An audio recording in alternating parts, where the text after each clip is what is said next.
The Mafia King's Obsession. Chapter 3. The first light of dawn stretched rose-gold fingers across the sloping rows of Sangiovese, brushing the vineyard in a hush of possibility.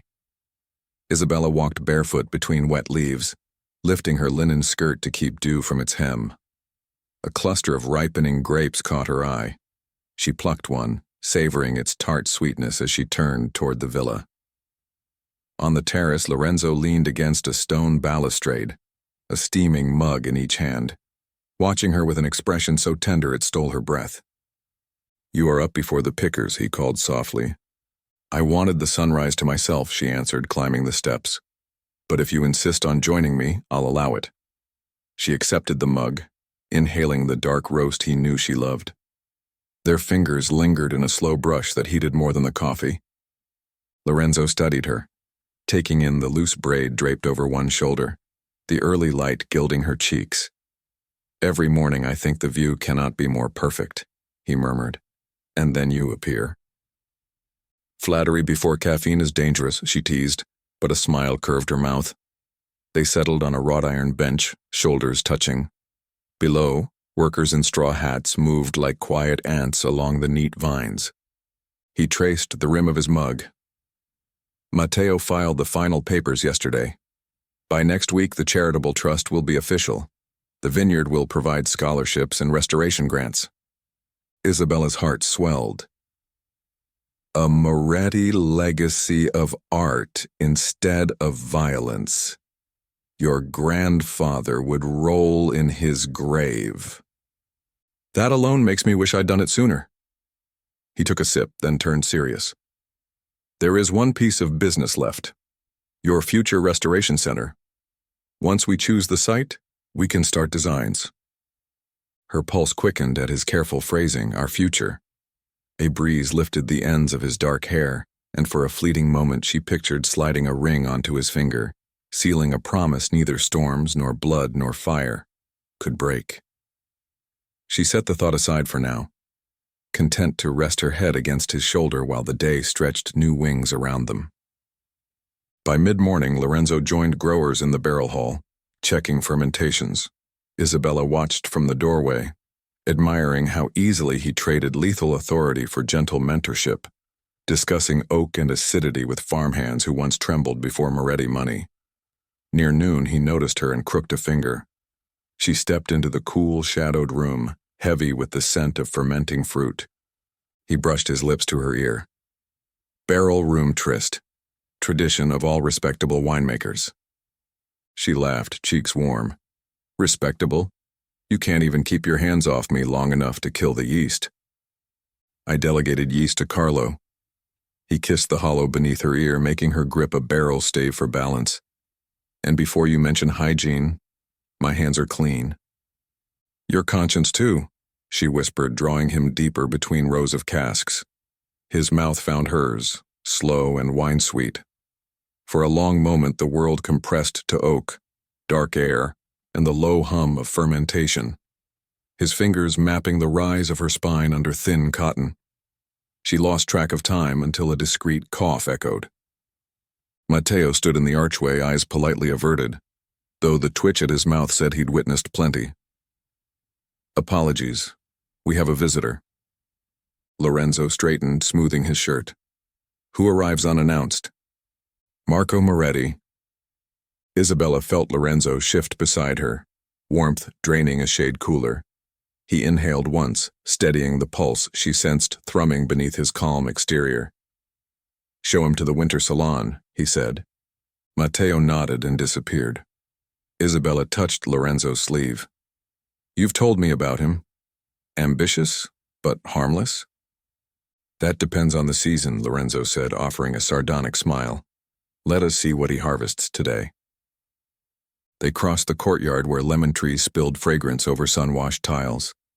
Marco rose from an embroidered settee when they entered, tall, lean, impeccable in navy linen, his slicked-back hair catching the light.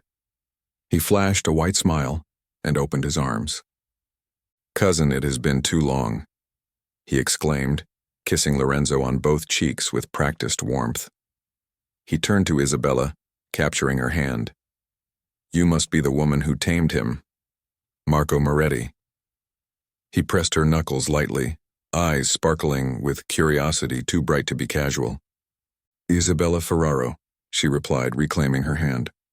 Welcome to our home. Our. Marco's smile deepened as if he tasted the word. His gaze flicked around the salon's frescoed walls. You've done well, Lorenzo. Though the rumors in Florence say you've lost your edge. Lorenzo poured espresso for 3. If edge means bloodshed, I'm happy to have dulled. But some see a dulled blade as an invitation. Marco accepted a cup, watching the crema swirl. Families jostle, seeking direction. You stepped aside so swiftly. Direction requires more than fear, Lorenzo said. And I no longer deal in fear. Marco gave a theatrical sigh. The vineyard is beautiful. Perhaps tonight you'll let me taste the new vintage. We have much to discuss. His tone was smooth, yet Isabella heard something else. A subtle pressure sliding beneath each word like a knife beneath skin. Lorenzo must have felt it too, because conversation remained polite but taut until Marco excused himself to freshen up. The moment he left, Isabella gripped Lorenzo's forearm. What game is he playing? Possibly none, Lorenzo said, though doubt shadowed his eyes. He prided himself on loyalty once. She arched a brow. Trust but verify. Isn't that what you taught me? He sighed, pressing a kiss to her forehead. I'll have Matteo keep watch. Meanwhile, the accountant arrives at 3 to finalize the trust. Join me? Of course, but later I want 5 minutes with Marco, curiosity. 5. He gave a half smile. No barrel room negotiations. She touched his cheek. We'll see. That afternoon, she met Lorenzo and the accountant under the pergola to review documents. Sunlight filtered through wisteria blossoms while pages rustled, signatures looped, and the ink dried on their future. When the lawyer departed, Isabella lingered, tracing Lorenzo's name beside hers on the trust deed. You signed without shaking, he noted. Practice. She folded the copy. And faith. A hush settled, filled with the flutter of petals. Lorenzo's gaze dipped to her mouth, then lower, as if measuring the beat of her heart. He opened his lips to speak when footsteps approached. Marco sauntered up, casual hands in pockets. Apologies, I'm intruding. Not at all, Isabella said, standing. Walk with me. Lorenzo gave her a questioning look. She returned a calm nod. Marco offered his arm. She rested fingertips lightly at his elbow, leading him toward the reflecting pool framed by cypress. Your estate is a paradise, Marco said. Hard to believe it once belonged to men like us. Lorenzo believes places can be redeemed, she replied. And you? His gaze flicked sideways. Do you believe people can? I believe people choose, she said. Some choose love over power. A romantic, he chuckled. That makes 2 of you. They paused by the water, still as glass. Marco plucked a fallen blossom, twirling it. My cousin gives away an empire while lesser men carve it up. Generosity or weakness? Strength, she said. True power is refusing to be ruled by fear. His eyes darkened.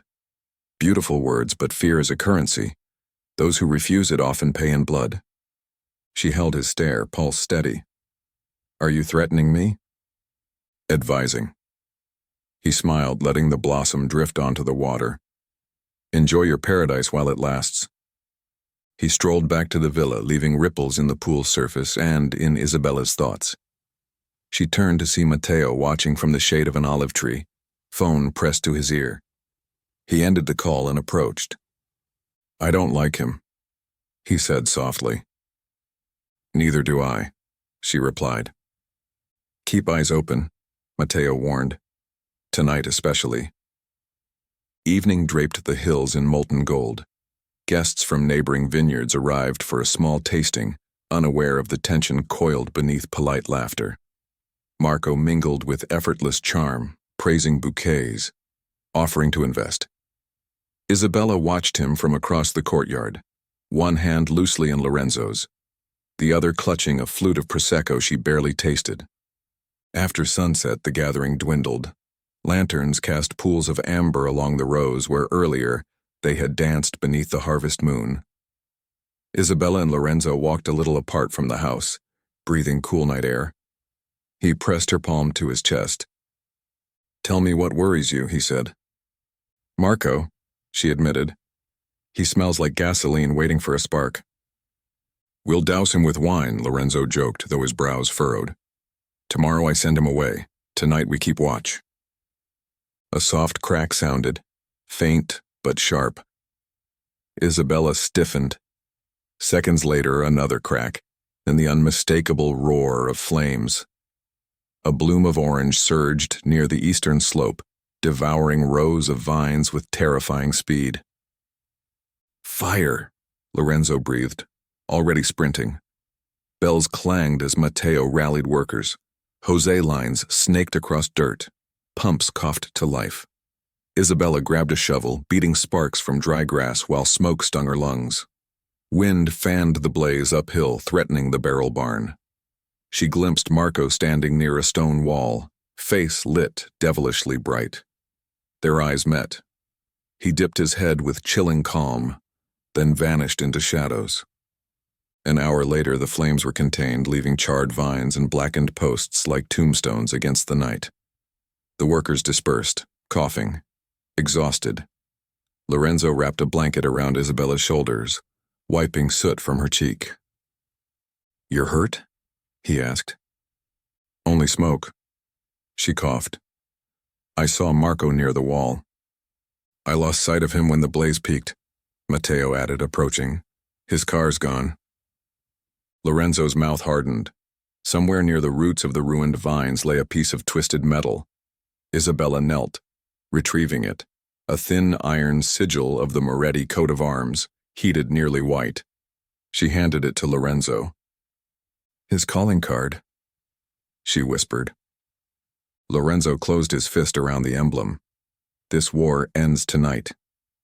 Smoke curled into a starless sky as the vineyard smoldered, witness to vows yet unspoken and threats yet answered. Isabella felt the night pulse with unfinished danger, but also with the steady beating of two hearts that refused to yield. Morning fog hung low over the scorched rows like gray gauze, muffling the smell of ash and damp earth. Isabella tied a bandana over her mouth as she inspected the damage with Lorenzo and Matteo. Blackened posts jutted like broken teeth from the soil, and once plump grape clusters lay shriveled, their skins split by heat. 8 rows lost, Matteo reported, kneeling to check moisture around the roots. But the fire breaks held. The rest should survive. Isabella squatted beside him, brushing soot from a leaf still clinging to green. "Marco knew exactly where to start it," she said, "just far enough from the irrigation trench that we'd scramble." Lorenzo stared downhill where farmhands hauled singed trellises onto a truck bed. It was meant as message, not devastation. Next time he won't half-measure. Isabella rose, resting a soot-streaked hand on his back. "Then we strike first." He turned, surprise flickering in smoke-reddened eyes. "Strike? Expose him," she clarified. "We need proof of his hand in this and any support he's rallied. Once the syndicate sees he tried to burn your legacy, they'll choose sides." Matteo stood, wiping his palms. "I've already started tracing his calls from last night.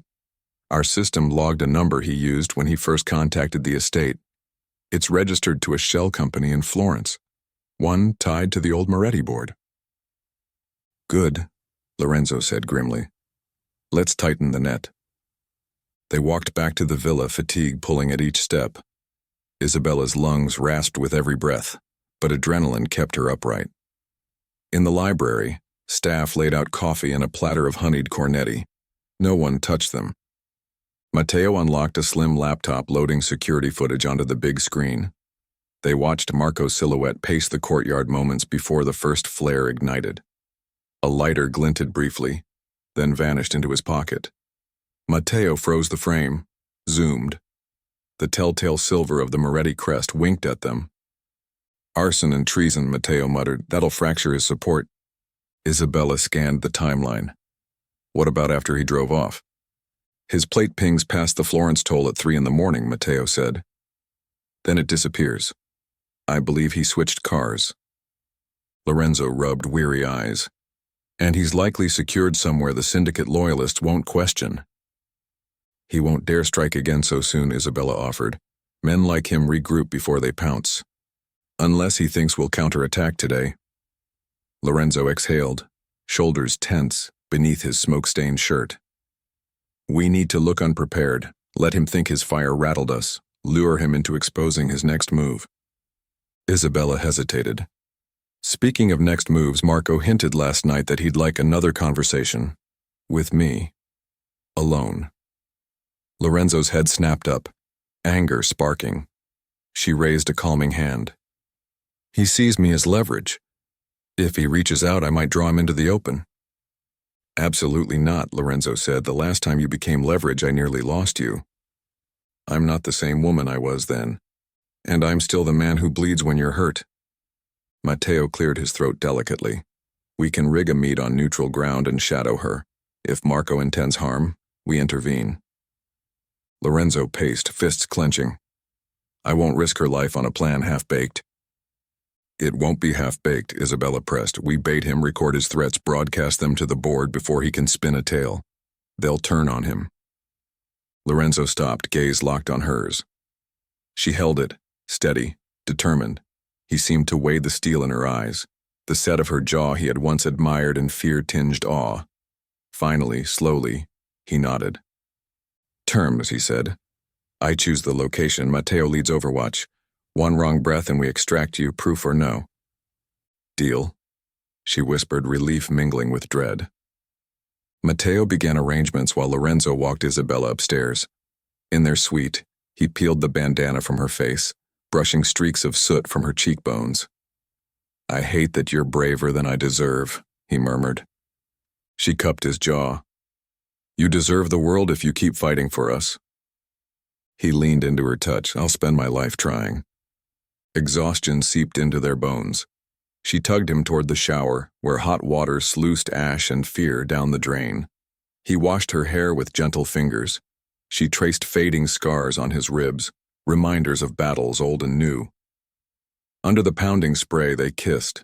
Slow, reassuring, promising tomorrow. They slept a few hours entwined in clean sheets, stoking warmth against the early autumn chill. Afternoon sunlight leaked through shutters when a knock roused them. Matteo's voice carried, "Message from Marco." Isabella slipped into her robe and opened the door. Matteo handed her a folded card, its edges singed. Inside, a scrawled address, Sant'Andrea in Percusina, 5 p.m. alone, or flames spread. Lorenzo read over her shoulder. He chooses Machiavelli's exile town. How poetic. And public, Matteo said. Tourist buses, vineyard lanes, not many exits. Perfect vantage points, Lorenzo muttered. We'll bring 2 cars and a drone. I'll place shooters on the ridge. Isabella spoke before he finished. No guns that can be traced back to us. If this fails, we don't hand him a martyr story. Lorenzo nodded curtly, tension thrumming. Less than 3 hours, we move. Caterina delivered a simple ivory dress and flat sandals. Easy to run in, Isabella noted. Lorenzo buckled a slim transmitter beneath the strap of her bra and kissed the curve of her shoulder. Stay calm, he whispered. His venom only has power if you drink it. She faced him, hands cradling his face. I trust you. The convoy departed at 4, gliding down cypress-lined roads pale with dust. Isabella rode in the rear sedan, Matteo at the wheel, Lorenzo following in a black SUV with 2 trusted guards. The Italian countryside blurred past. Stone walls, olive groves, yellow stucco farmhouses. At the village outskirts, Matteo stopped beside a crumbling chapel. Drone launch point, he said, stepping out. A guard unfolded a case, sending the small quadcopter humming skyward. Isabella swapped into the lead car alone, heart pounding. Lorenzo's voice crackled through an earpiece. I see you, Stella. 70 meters ahead, the trattoria patio. We have eyes everywhere. She spotted Marco seated at a wrought iron table under grapevines heavy with purple fruit. His open collar shirt fluttered in the breeze. A single glass of Chianti waited opposite him. Isabella inhaled, stepped from the car, and walked forward. He rose, pulling out her chair with gallant flair. Punctual, I like that. She sat but didn't accept the wine. You burned vines older than our grandfathers. He tilted his head. I pruned them. Dead wood makes room for new growth. Stop the metaphors, Marco. What do you want? To save the Moretti name from extinction. He leaned closer, voice silken. Convince Lorenzo to reclaim his rightful seat, or I will. Isabella forced a calm smile. You think threatening me will bend him? I know it will. He reclined, eyes glittering. But I'm generous. Give me control of the vineyard, and I let you both live happily ever after. Elsewhere. The audacity startled a bark of laughter from her. You'd exile us from our home? Better exile than ashes, he said smoothly. I have friends less sentimental than I. Friends who start fires? He spread his hands, feigning innocence. Fires, floods. Nature is unpredictable. Isabella's fingers curled against her skirt. If you truly cared about legacy, you'd honor Lorenzo's wish to leave violence behind. Violence built the Moretti fortune. His smile froze. And I will not watch a lovesick fool hand it to scavengers. She leaned in, voice low. You're wrong if you think power is measured in bodies. He straightened, expression sharpening. We shall test that theory. He snapped his fingers. Two men emerged from behind ivy-clad columns, pistols concealed beneath jackets. Isabella kept her face impassive, though her pulse thudded. In her ear, Lorenzo's hiss cut through static. Hold back up moving. Marco's gaze flicked to the hills. If I die here, gunfire will rain on this square. My men conceal weapons throughout the village. Civilians will fall. The carabinieri will blame your fiancé. Isabella froze. She heard Matteo curse softly in the comm. Marco tapped the table. Tell Lorenzo to meet us tonight at the old hunting lodge above Greve. Alone. Vineyard deeds in hand. If he brings guards, he smiled. I burn more than grapes. He rose. The gunman stepped forward, flanking Isabella. Before she could react, one clasped her arm, guiding her to a waiting Land Rover. Tourists, oblivious to the tension, snapped photos of the medieval tower. Marco bowed theatrically and slipped inside. Engines roared. Lorenzo's voice fractured with urgency. Drone lost them behind the piazza. Tail teams en route. Isabella drew a slow breath, focusing on Marco's smug profile. You won't win, she said quietly. Winning is survival, he replied. Good stories are a bonus. They sped north, winding into hills growing wilder with altitude. Through tinted glass, Isabella watched vineyards give way to dark pines and rugged stone outcrops. She counted curves, memorized kilometer markers, repeating them under her breath. 9, 14, 17. Her transmitter hummed faintly where it pressed her skin. Lorenzo would track the signal as long as batteries held. The afternoon sun dipped behind ridges when the Land Rover turned down a rutted lane, lined with tall cypresses. At its end crouched a weather-beaten lodge of gray stone, shutters askew, roof sagging. Marco's men ushered Isabella inside a grand hall stripped of furniture. A single chandelier creaked overhead, cobwebs glinting in dusty light. They tied her wrists with cable ties, though not so tightly as to cut circulation. She noted frayed ropes coiled in a corner, a barrel of kerosene near the hearth, and 3 exits. Main doors, kitchen arch, rear conservatory. 2 guards took up posts. Marco removed his jacket, rolling sleeves. Comfortable, he asked. I've known worse chairs, she answered, lifting her chin. Burn this place too? He examined the kerosene barrel. Only if necessary, but I prefer elegance. A signature of smoke rising from your pretty villa. Like a phoenix, yes? My new reign born of your ashes. You won't touch that house, she said, voice steel. He arched a brow. A wager? She forced a smile. I'll bet your life. Marco's laugh echoed off stone walls, fiery even in chains. Perhaps you should be my queen instead. I could use backbone. Choose someone with no desire to stab idle tyrants, she retorted. Amusement faded from his eyes. He knelt, examining the delicate transmitter strap visible where her dress shifted. He plucked it free and crushed it under his shoe. Too obvious. Outside, dusk bled purple over the ridgelines.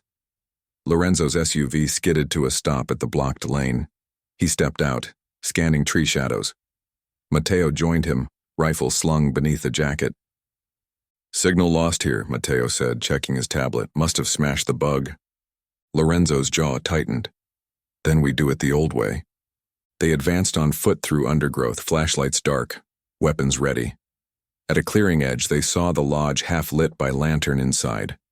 2 sentries paced the porch. Lorenzo tapped Matteo's shoulder, signaling positions.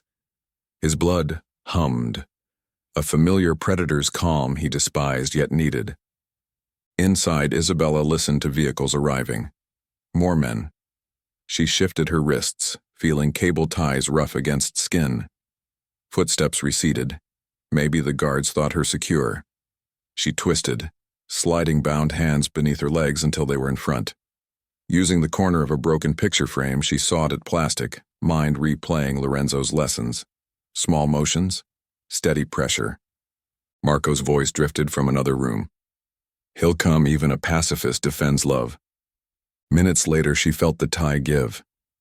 She kept it loosely looped, hiding freedom, and eased to her feet. One guard watched the main doors, back turned. She scanned for a weapon and spotted a rusted fireplace poker. Quiet as a cat, she crept forward, lifting the iron. The guard turned just as she swung, metal ringing off his temple. He crumpled silently. The second guard spun, gun raising. Isabella ducked behind the kerosene barrel. A shot cracked, splintering stone. She seized the wounded guard's pistol, vaulted behind tattered drapes. The gun felt heavy but familiar after Lorenzo's lessons. She inhaled, steadied, stepped into view, and fired. The bullet struck the man's shoulder. He fell, weapon clattering. Adrenaline roared in her ears. She retrieved his radio, whispering, "Lorenzo, north wall clear." Static answered. She swallowed. It didn't matter. She could still tilt odds. Dragging the heavy barrel, she wedged it against the back door, then doused a rag in kerosene and stuffed it into the spout like a fuse. The smell stung her eyes. Outside, Lorenzo and Matteo neutralized porch sentries with tranquilizer darts. Quiet, surgical.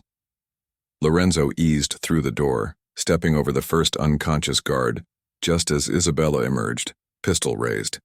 They froze. Then relief flashed between them like rising dawn. "You brilliant, impossible woman," he breathed. She threw herself into his embrace. Marco's somewhere in the east wing.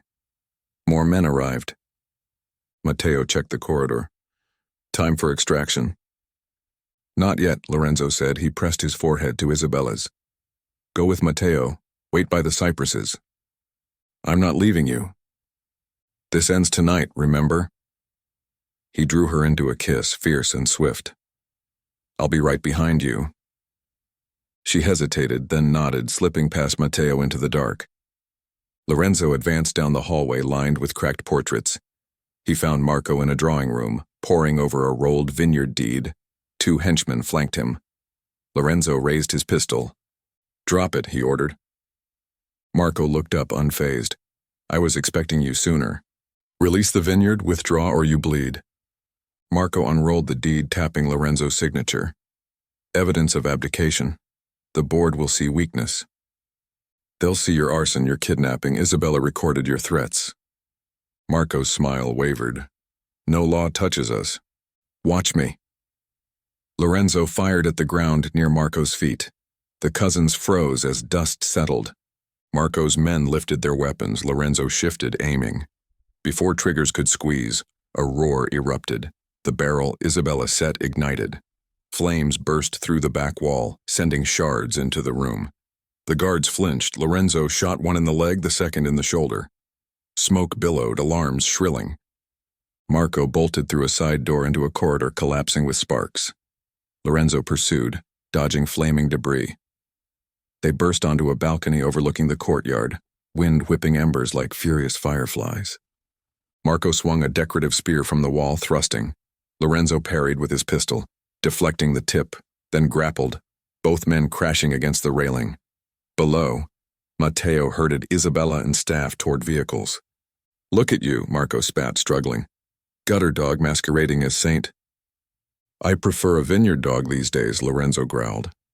Marco's eyes flicked to a half-collapsed trellis leaning over the balcony edge. He shoved Lorenzo back, trying to vault. Lorenzo caught his jacket, yanking him hard. Fabric tore. Marco slipped, grasping for the railing as his feet dangled above burning timbers piled below. "Help me!" Marco gasped, smoke stinging his eyes. Lorenzo held his wrist, the smell of charred beams rising. Memories flashed. Blood-sworn oaths in childhood.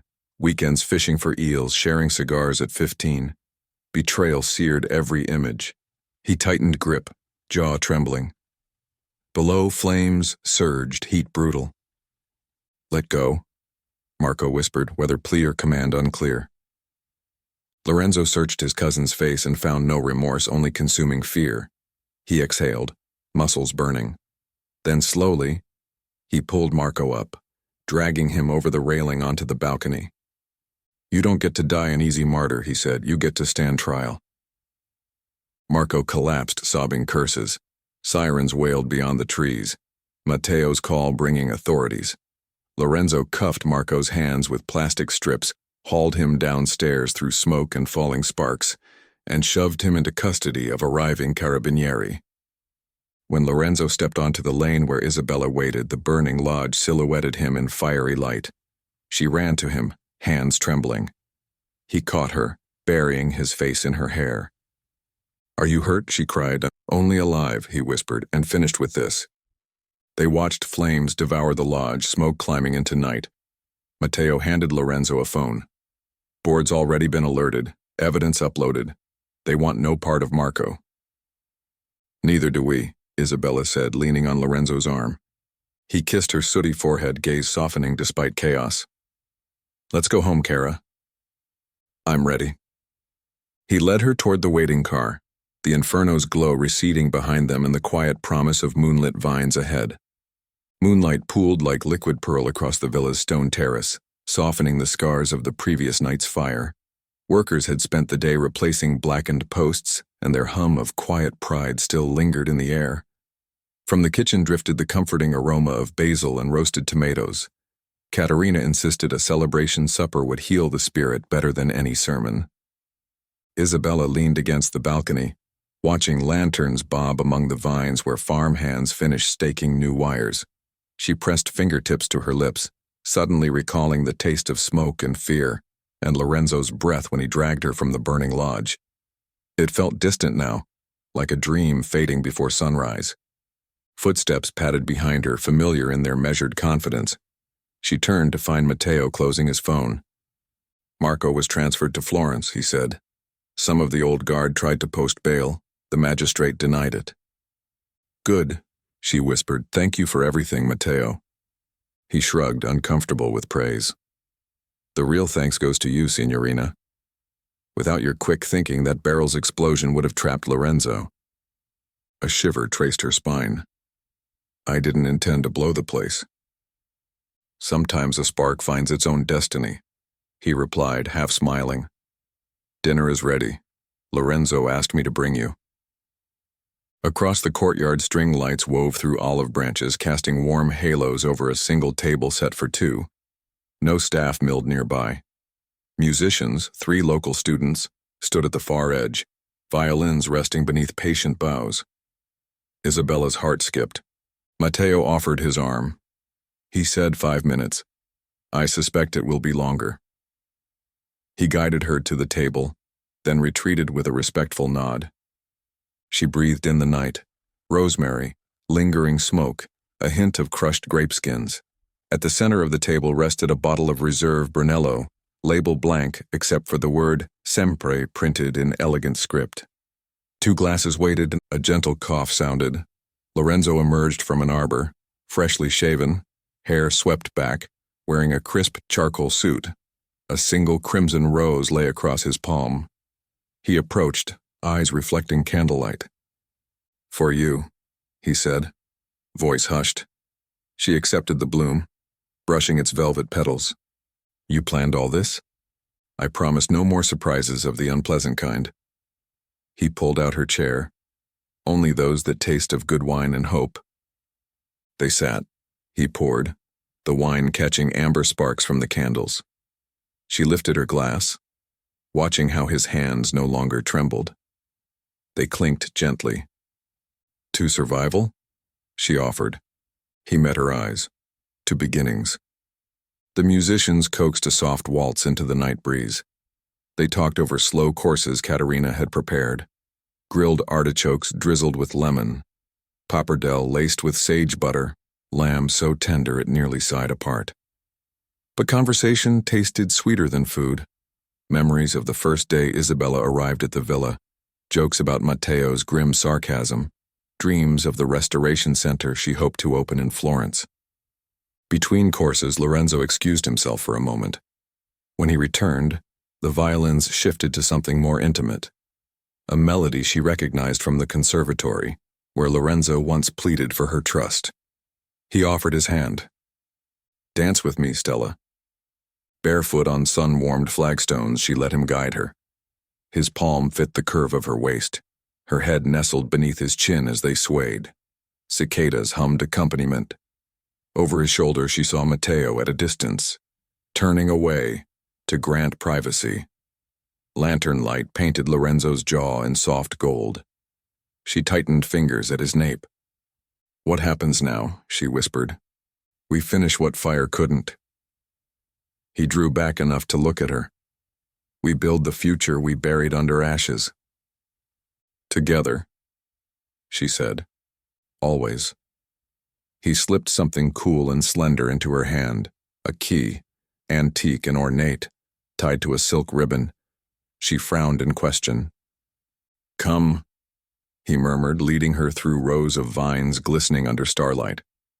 Midway up a gentle slope stood a small stone chapel, half hidden by tall cypress. Its door swung open to candlelit interior, where frescoes, once faded, now shone with fresh color. She gasped. Angels, vines, and swirling ribbons adorned the apse. Her sketches transferred to plaster. She turned, tears pricking. "When?"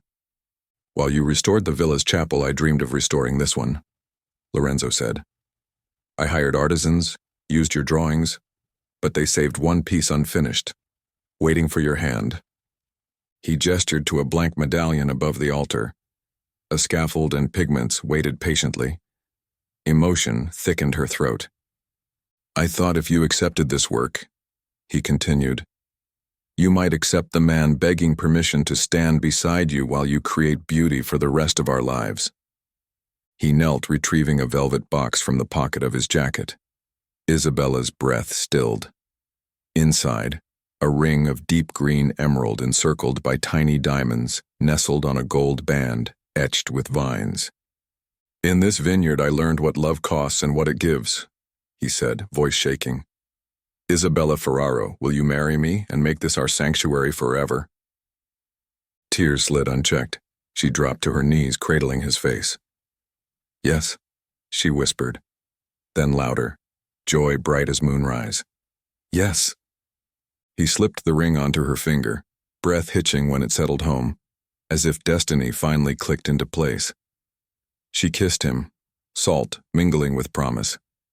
Outside, the violins rose, ecstatic. They lingered, laughing through tears, exploring the chapel's restored panels. At the scaffold, Isabella traced the blank medallion. "What should I paint?" she asked. "Something that captures redemption," he answered, "perhaps 2 vines entwined." "Or a sunrise," she mused, "because every day with you feels like another chance." He drew her close, lips brushing her temple. "Then paint our dawn." Back at the villa, a bottle of sparkling Falangina chilled in crystal. Lorenzo poured 2 flutes, led her upstairs to their suite where candles flickered. He set the glasses aside, hands trembling now for a different reason. She reached up, undoing his tie, sliding fabric away, pressing her lips to the hollow of his throat. He groaned softly. Clothes joined a lazy trail across marble. They slipped beneath linen sheets, skin to skin, the ring catching candlelight as her hand traced the slope of his chest. He worshipped her with quiet devotion, kisses, mapping, bruises fading, and new promises blooming. She arched into his touch, whispering his name like grace. He entered her with reverence, both of them holding still an instant to feel heartbeats align. Then they moved together, slow, deeply connected. No urgency, only a tender unfolding, like petals greeting sun. Moonlight spilled over them, silvering sweat-damp skin. When pleasure crested, it felt like the moment fire turns warmth and light without pain, pure, necessary, eternal. Afterwards they lay entwined, breath mingling. "Signora Moretti," he murmured, tasting the name.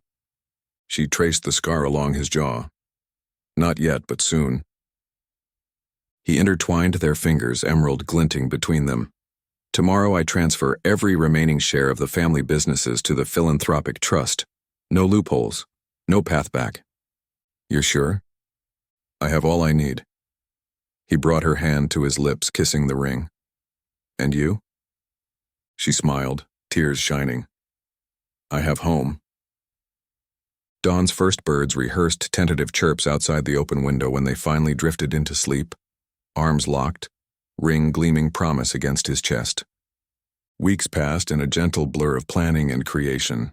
Isabella spent mornings on the chapel scaffold, fresco pigments staining her fingertips, while Lorenzo oversaw vineyard recovery and filed endless legal deeds, severing Mafia ties.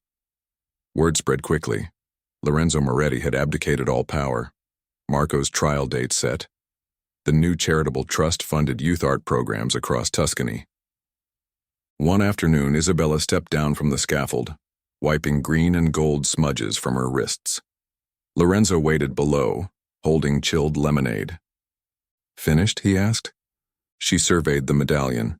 2 vines entwined, budding leaves shimmering under sapphire sky, roots wrapping a sunrise.